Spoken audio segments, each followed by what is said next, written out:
Allah has never sent a prophet except that that prophet had a beautiful face and a beautiful voice.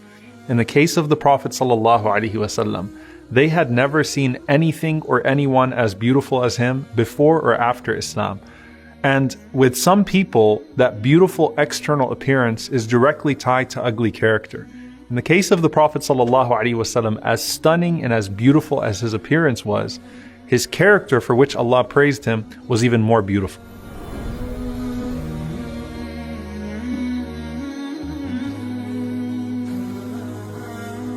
Abdullah ibn Rawaha radiyallahu ta'ala anhu, he describes the presence of the Prophet sallallahu alaihi wasallam. He says, لو لم تكن فيه آيات مبينة كانت بداهته تنبيك بالخبر. That if the Prophet sallallahu alaihi wasallam had nothing but his presence, if he didn't recite anything, if he didn't say anything, you would look at him and you would already know that there was something divinely beautiful about him. And that's why you find all of these stories of people that embraced Islam just by looking at the Prophet sallallahu alaihi wasallam.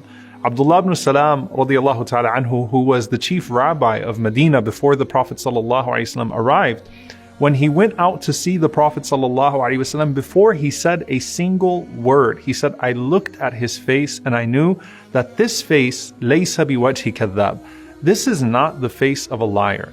The Prophet sallallahu alaihi wasallam is described in the Shama'il, in the books of description, from head to toe alayhi salatu wassalam.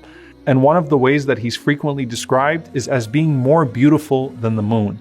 كان رسول الله صلى الله عليه وسلم فخما مفخما يتلألأ وجهه تلألؤ القمر ليلة البدر. The Prophet ﷺ had an awe-inspiring appearance.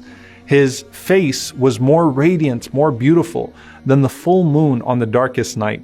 And when you think of the desert and how amazing and awesome and awe-inspiring the full moon looks in the desert, and you think about this narration of Anas ibn Malik radiyallahu anhu, where he says that there was one night that I actually wanted to compare. I looked at the full moon, and then I looked at the face of the Prophet sallallahu alaihi wasallam, and I asked myself which one is more radiant. And I came to the realization that the Prophet sallallahu alaihi wasallam's face was more radiant, was more beautiful than the full moon in the desert. And the full moon is not just beautiful, it's so captivating you can't look at anything else. As for everything else about him sallallahu alaihi wasallam, it was perfectly balanced. Remember, Allah Azza wa Jal describes Jibreel alayhi salam as coming to Maryam alayhi salam in the form of a perfectly symmetrical man, basharan sawiya. With the Prophet sallallahu alaihi wasallam, everything was perfectly set. He wasn't too tall, nor was he too short. His skin was not too light, nor was it too dark. He was azhar al-lawn. He had a bright skin color, but at the same time, the Prophet ﷺ was not pasty white. His face was not too round, nor was it too narrow, but it was closer to being round, sallallahu alaihi wasallam. Now, if you're looking at the Prophet sallallahu alaihi wasallam, and I want you to imagine standing in front of him, alayhi salatu wasalam, the first thing you're going to do is you're going to connect with his eyes, sallallahu alaihi wasallam. And Umm Ma'bad radiyallahu anha says that the Prophet's eyes had a perfect contrast. The black was exceedingly black in his eyes, and the white was exceedingly white. His eyelashes, alayhi salatu wassalam, were so long that it looked like they naturally had kuhul, they naturally had an eyeliner on them. And they were always moist from his tears, sallallahu alayhi wasallam. He had these large curved eyebrows, and they were full, and they almost connected, but there was a beautiful space right between them where the light would shine. Azim al-Hama. The Prophet ﷺ is described as having a prominent forehead. And in his forehead, there was a vein that would only show when he became upset, sallallahu alaihi wasallam. As for his nose alayhi salatu wasalam was not flat, nor was it too pointy. But the Prophet ﷺ had a finely sloped nose.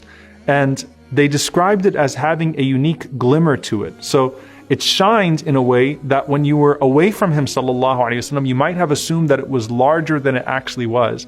But when you came close to him, you realized that it was just the shine of his nose that made it so prominent. When he opened his mouth sallallahu alaihi wasallam, you would notice his teeth, and they were perfectly set. Remember, he used to use the siwak at least 5 times a day. So his teeth, alayhi salatu wassalam, were described as white as hailstones, and they weren't clustered together. They were set in a way that there was a fine line between each of those teeth. And his mouth, alayhi salatu wassalam, was wide. And he's described as having a perfect articulation. His words were crisp. You could hear everything he said, sallallahu alayhi wasallam. And his voice was melodious, and it had a natural echo to it, sallallahu alayhi wasallam. And his hair, just like everything else, is perfectly in the middle. It wasn't too straight, nor was it too curly. But instead, it was wavy hair. And the Prophet sallallahu alayhi wasallam would keep it sometimes to his earlobes. Sometimes he would let it go all the way to his shoulders, sallallahu alayhi wasallam. And of course, in times of Hajj and Umrah, he would shave his head, sallallahu alayhi wasallam. He also had a dense, full beard, alayhi salatu wassalam. And the Prophet ﷺ used to comb his hair and he used to comb his beard. And they were fully black. And the Sahaba counted just between 14 and 20 gray hairs in his hair and his beard, sallallahu alayhi wasallam, at the time of his death. So he's 63 and he only had a few gray hairs, sallallahu alayhi wasallam, in his hair and his beard. And they said when he would use oil, sallallahu alayhi wasallam, you couldn't even see them. And when you could see them, they were concentrated right under his lips, sallallahu alayhi wasallam, and on his sideburns, alayhi salatu wassalam. Then you come down to his neck.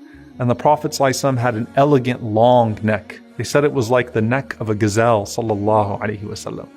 And then you looked at his shoulders. He had broad shoulders, sallallahu alayhi wasallam. He was strong arms, alayhi salatu wassalam. He had a strong chest.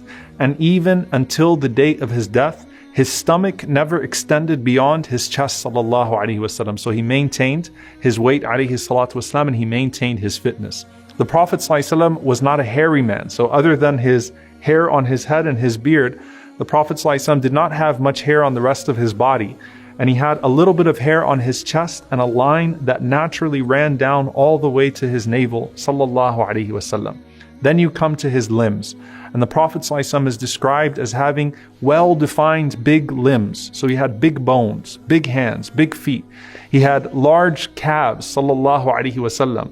And they said that his calves were perfectly round, and then he had absolutely no weight on his heels, alayhi salatu wassalam. And his lower body was so strong, sallallahu alayhi wasallam, that he used to be able to jump on a horse and a camel and mount it with absolutely no saddle because of the strength of his lower body. And that's why you'll find, subhanAllah, that Al-Hasan radiallahu ta'ala anhu is described as resembling the Prophet ﷺ in his upper body, meaning his beauty. Al-Husayn radiallahu ta'ala anhu is described as resembling the Prophet ﷺ in his lower body because of his strength. He was a warrior radiallahu ta'ala anhu, like his grandfather sallallahu alayhi wasallam. Despite that, Anas ibn Malik radiallahu ta'ala anhu says that his hands and his feet were smoother than silk, and water would slither right off of the hands and the feet of the Prophet sallallahu alaihi wasallam. And he had a beautiful scent, alayhi salatu wassalam. He would sweat perfume, sallallahu alaihi wasallam. When you smelled his sweat, it smelled good. And if you shook the hand of the Prophet sallallahu alaihi wasallam, you would maintain the scent of his hand on your hand for days after meeting him, sallallahu alaihi wasallam. He had the best of breath, sallallahu alaihi wasallam. And when you saw him from afar, his appearance would strike you. And then when he came close to you, his beauty would overwhelm you in a way that you couldn't stare at him, sallallahu alaihi wasallam. Al-Bara radiallahu ta'ala anhu said, Wallahi, I went out one night and I saw the Prophet sallallahu alaihi wasallam in this red garment. And it was a red hulla from Yemen, his favorite garment to wear on occasions. And he said, I have never seen a sight more beautiful than the Prophet sallallahu alaihi wasallam on that night. Abu Hurairah radiallahu ta'ala anhu said, when I saw the Prophet sallallahu alaihi wasallam, he was so perfectly set, it was as if he was molded in silver, sallallahu alaihi wasallam. And the most famous thing about the Prophet sallallahu alaihi wasallam was his smile. He always was smiling, sallallahu alaihi wasallam. SubhanAllah, in sadness and happiness, he always had a smile on his face, sallallahu alaihi wasallam. And Ka'b ibn Malik radiallahu ta'ala anhu said that إِذَا surra, when he was happy, then his face would become even more radiant, sallallahu alaihi wasallam. And I want you to just capture this for a moment. How is it that the Prophet sallallahu alaihi wasallam smiled so much, yet he's also described as mutawasil al-ahzan, as always being in a state of grief, as da'im al-fikra, as always being in a place of deep thought. Laysa lahu raha, he never had a break, sallallahu alaihi wasallam. He always was carrying so much. And this goes to the khuluq, the character that Allah talks about in the Quran, that some people, you would think that they're aghniya, you would think that they have absolutely nothing going on because of the way that they carry themselves. But smiling is a sadaqah, it's a charity. And with the Prophet ﷺ, there was no man that smiled at his ummah more than the Prophet ﷺ, but at the same time, there was no man that wept for his ummah than the Prophet ﷺ. So during the day, in order to bring joy to the people, he smiled ﷺ at them, and that was from his generosity. And during the night, there was no man that would cry more than him ﷺ in front of his Lord, also to bring joy and happiness and relief to his blessed ummah. صلوا عليه صلوا عليه صلى الله عليه وسلم